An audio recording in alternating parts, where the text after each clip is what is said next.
தமிழ் திரைப்பட தயாரிப்பாளர் சங்க தலைவர் சார் மேல வாங்க. நடப்பு தயாரிப்பாளர் சங்க தலைவர் சிவா மேல வாங்க. இயக்குநர்கள் சங்க தலைவர் திரு உதயகுமார், வெப்சீன் தலைவர் திரு செல்வமணி,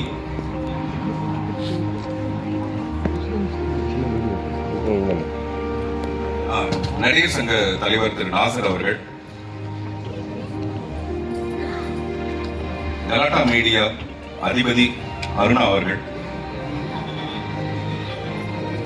அனைவரும் மேடையில் இருக்க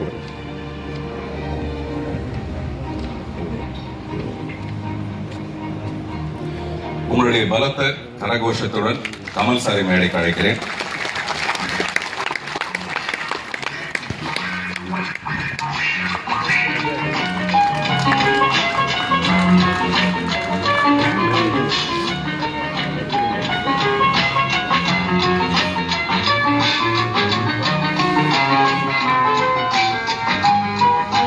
முதலில் பாரதிராஜ் சாருடைய சிலை. பொதுவாகவே கோயில்களை பார்த்தீங்கன்னா விக்கிரகம் ஒன்று இருக்கும், மூல விக்கிரகம் ஒன்று இருக்கும். இங்க மூல விக்கிரகம் வந்து பாரதி ராஜா இருந்தா கூட மூல விக்கிரகம் வந்து பாக்யராஜ் சார் தான். அப்படிப்பட்ட ஒரு மூல விக்கிரகத்தை நம்ம அப்பா திறக்கிறதுக்கு முன்னாடி முதல்ல மூல விக்கிரகம் திரு பாரதி ராஜா அவர்களுடைய சிலையை கமல் சார் அவர்கள் திறந்து வைப்பார்கள்.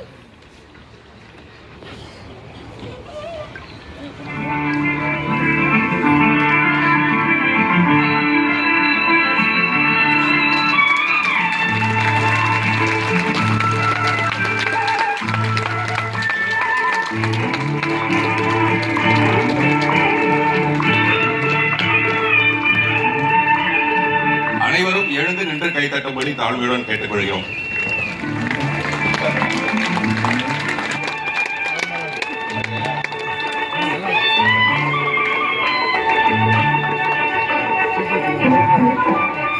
பிலிம்களால் செய்யப்பட்ட ஒரு மாலை, அதை கமல் சாரை வந்து அணைக்கும்படி கேட்டுக்கொள்கிறேன்.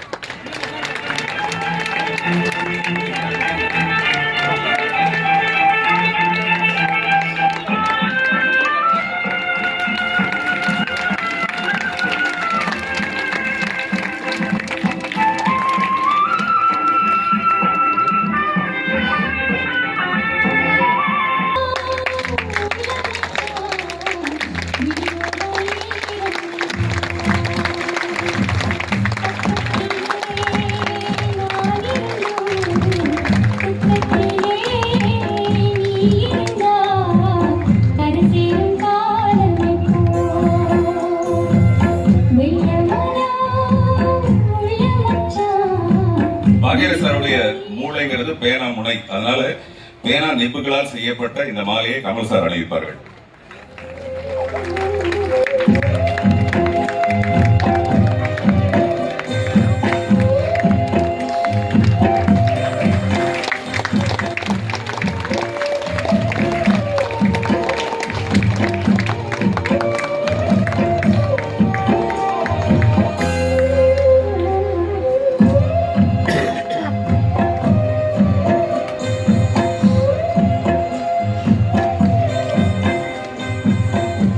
உங்களுக்கு வந்து பல கோடி ரூபாய்க்கு ஏதாவது பரிசு கொடுக்கலான்னு பார்த்தேன்.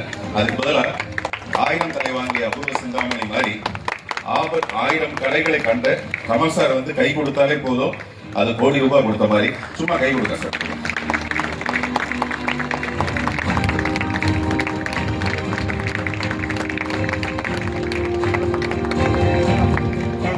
இப்போ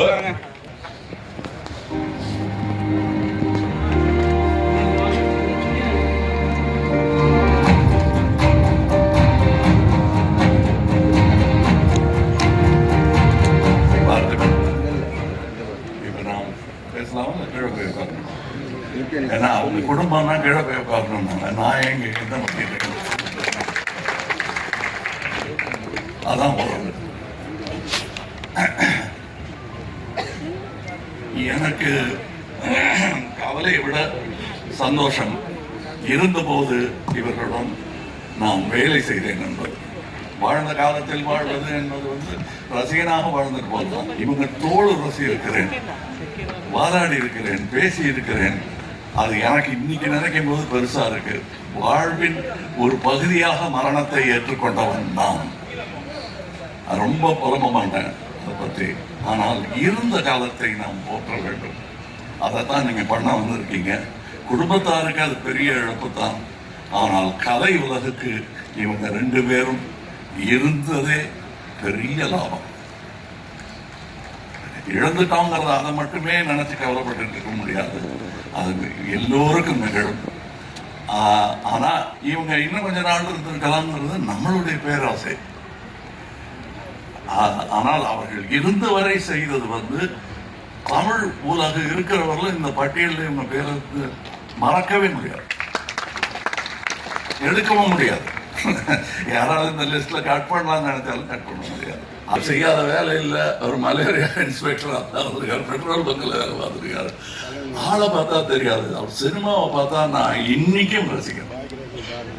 அதாவது ஒரு 5 தொடர் வெற்றிக்கு அப்புறம் அவர் தன்னை மேனேஜ் பண்ண விதம் இருக்கு இல்லையா, அதே பாரதிராஜா, அதே கோபம், அதே சண்டை. ஒரு தோல்வி வந்ததுக்கு அதுக்கெல்லாம் அஞ்சவே நான் இல்லை அப்படின்றது என்னோட ஆழமான நம்பர் ஒரு விஷயம். அது மாதிரி பாக்யராஜ் சார் வாழ்க்கையில குறுக்கீடுல வரல அப்படின்னா என்ன நடந்திருக்கு? ஒன்றும் இல்லை, கைதி டைரி ஃபெயில் ஆயிடும், பெட்ரோல்லாம் விட்டுருவோம், எல்லாரும் பெரிய ஆள் ஆகிட்டோம். அப்போ 2 பேர் வாழ்க்கையிலுமே திருப்போம். ஆமா, சினிமால வந்து இந்த கிவ் அண்ட் டேக் இருந்துட்டே இருக்கு. உங்களுடைய ஐடியாஸ் அவங்க கிட்ட ஷேர் பண்றது, அவங்களது நீங்க எடுத்துக்கிறது அப்படிங்கிற மாதிரி. சார், இன்னும் ரொம்ப முக்கியமான ஒரு கேள்வி சார். பாரதிராஜ சாருடைய முதல் படத்துல அறிமுகம் இயக்குனர் காட்டி நடிக்க வைக்கிறது அப்படின்னா என்னால இமேஜின் பண்ணவே முடியல. What star will agree to to that இன்னைக்கு இருக்கிறது. இதுல இந்தியாலயே ஐ திங்க் ஃபர்ஸ்ட் இந்த மாதிரி கோமன் எக்ஸ்பிளைன் பண்ணாரு சார். இல்லைங்க, அதுக்கு முன்னாடி கண்ணன் சார்,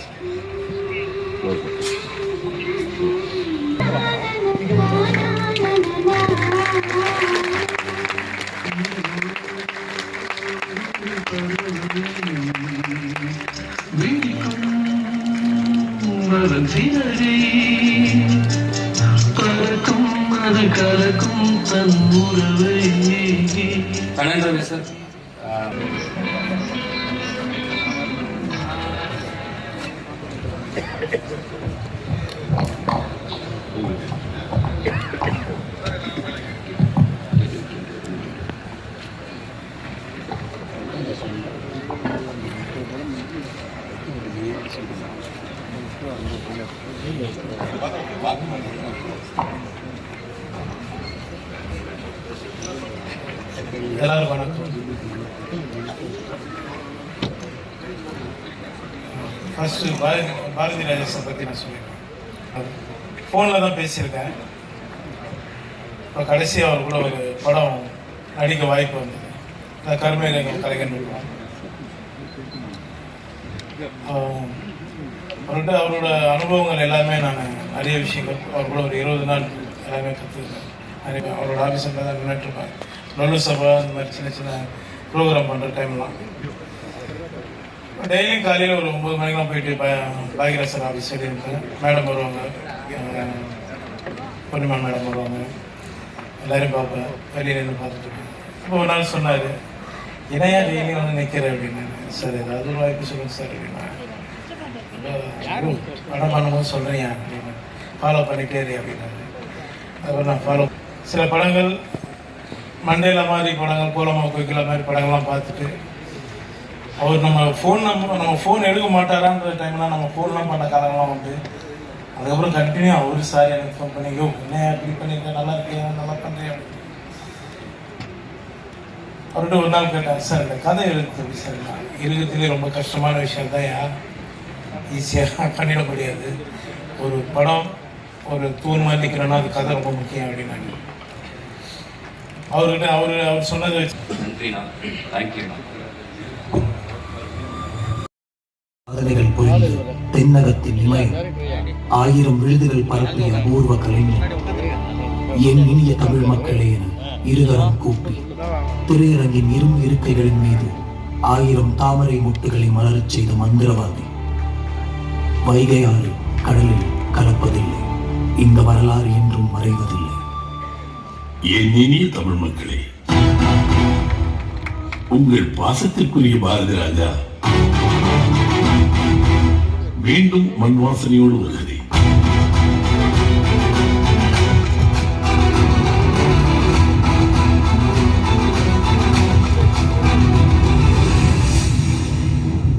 நான் பிறந்ததே ஒரு பெரிய ஒரு கதை இருக்கு.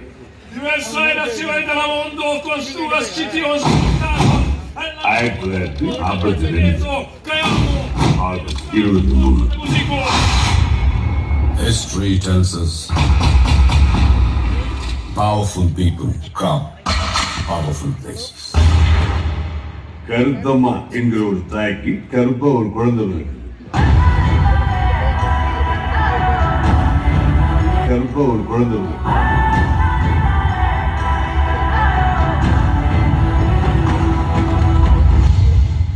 சின்ன வயசுலயே பிராண்ட் ஆகணும்னு முடிவு பண்ணிட்டான். அறிமயம் பாரதி ராஜா. அந்த பேர்ல ஒரு gift இருக்கு. அது எல்லாருக்கும் தெரியும்.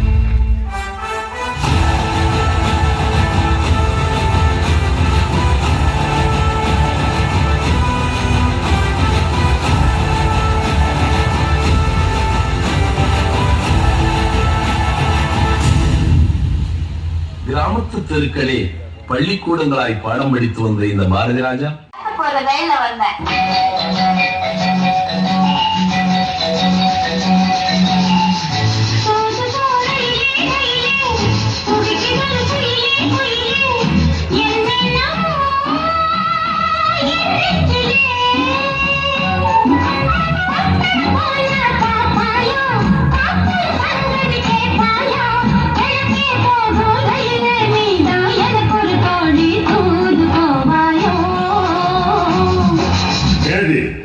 ராதிகா அப்படியே திரும்பி கேமரா பார்த்து பாடு.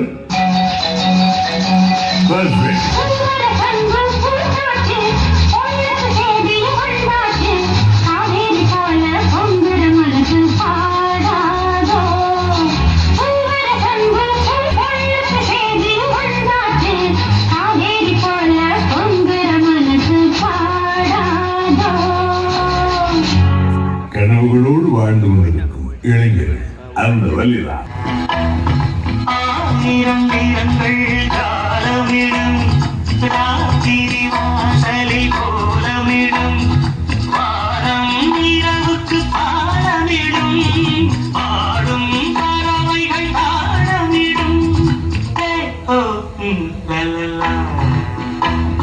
ஏய் நெல்லு சும்மா எது குறுக்க வந்துட்டு போயிட்டு இருக்கிற போ. காலம் கனிந்தது கதவுகள் திறந்தது ஞானம் விளைந்தது நல்லிசை திறந்தது புதுதாகம் அழைப்பதாடே நானும் இறைவனே வருங்காலம் வசந்த காலம் நானும் மங்களம் இசைக்கின்ற ரசிகர்கள் சாட்சியம் எனக்கே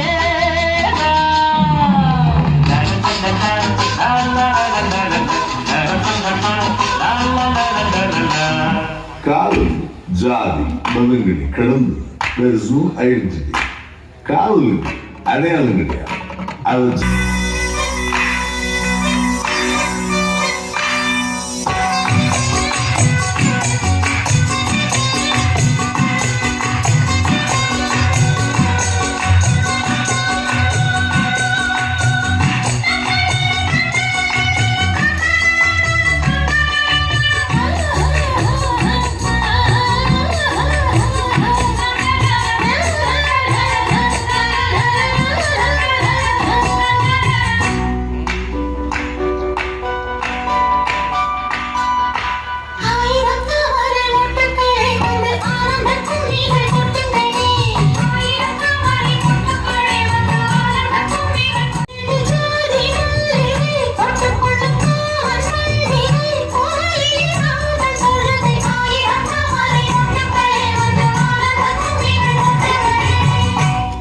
ஒரு சம்பவம் சொல்ற பேரு செல்வர் சுந்தரம் படம் உள்ள படம் போட்டு பார்த்துருக்க.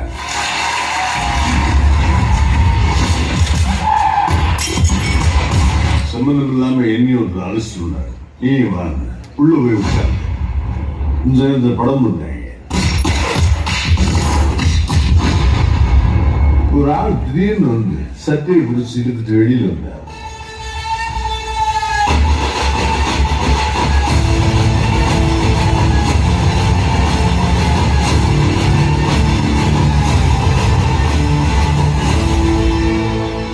அப்புறம் அங்கிருந்து அப்படியே நான் தரதான் எடுத்துட்டு வந்து அந்த கேட்டுக்கு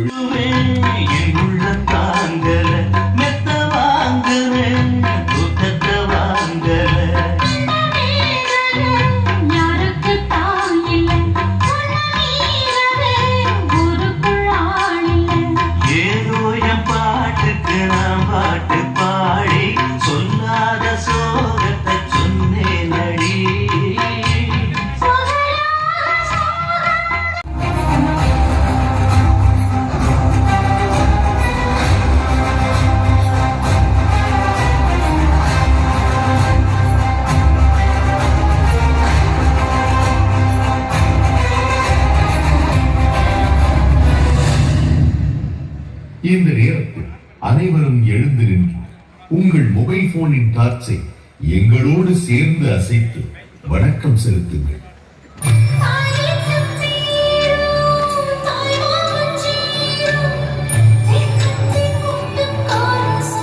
பேசுறதுக்கே பயமா இருக்கும். அவர் ரொம்ப கோவப்படுவாங்க, அதுக்காக இல்லை.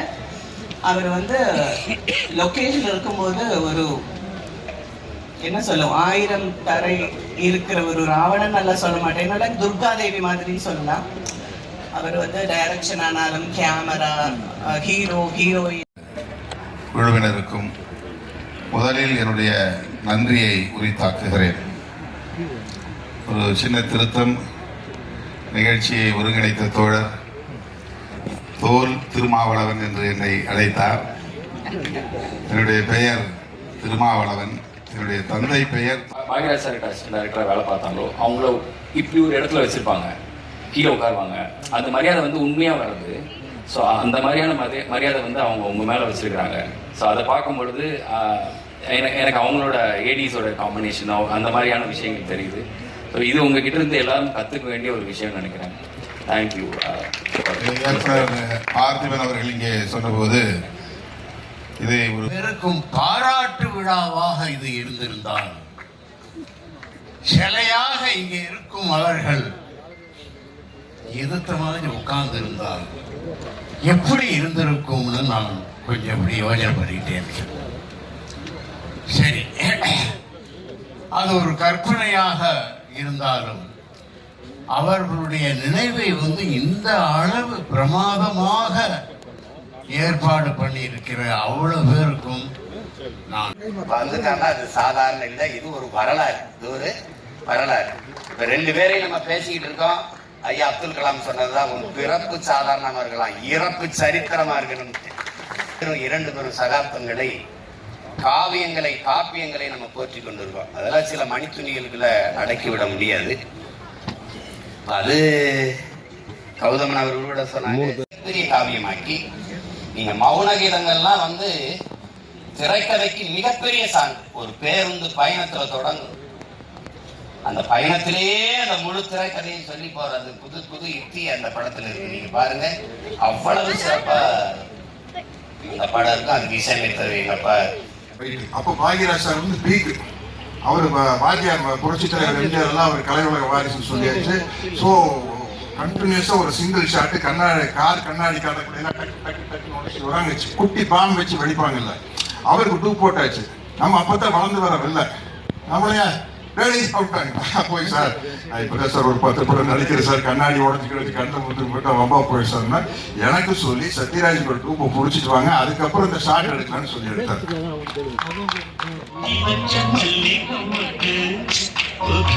Thank you ma'am. ரொம்ப அழகான ஃப்ரேம் அது. நிச்சயமா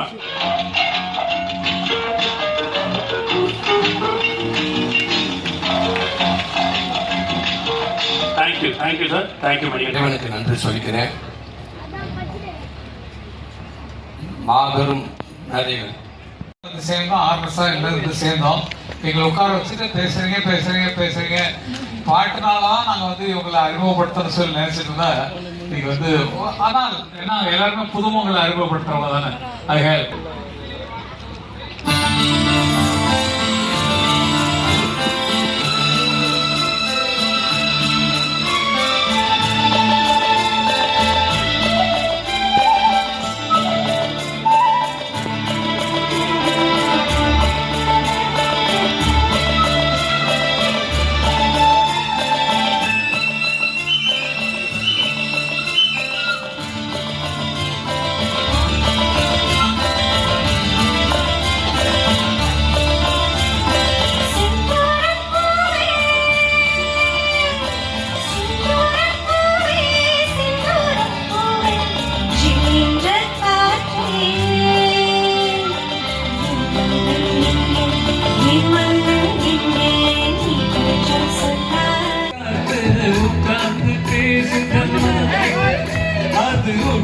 உட்கார்ந்து பேசையிலே உள்ளூர ஊருதமா மூக்குத்தி பூ மேலே காத்து உட்கார்ந்து பேசுதமா அது உட்கார்ந்து பேசையிலே உள்ளூர ஊருதமா அது ஏதான் புரியலையே அதனால் தாரியலையே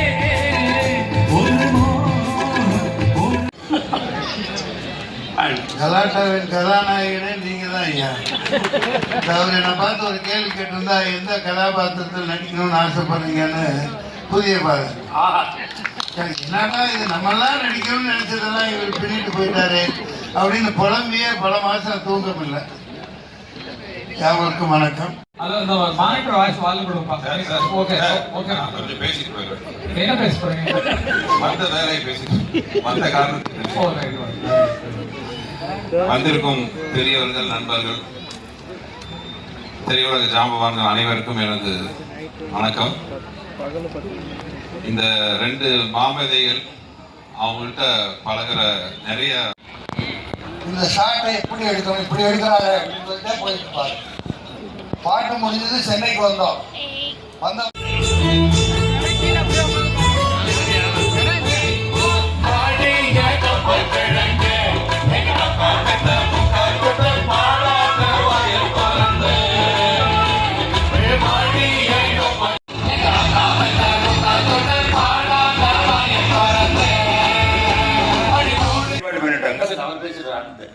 நான் சொல்ல வேண்டிய ஒண்ணுதாங்க, இந்த திரையுலகத்துல ஒரு நிமிஷம் நிக்கணும்.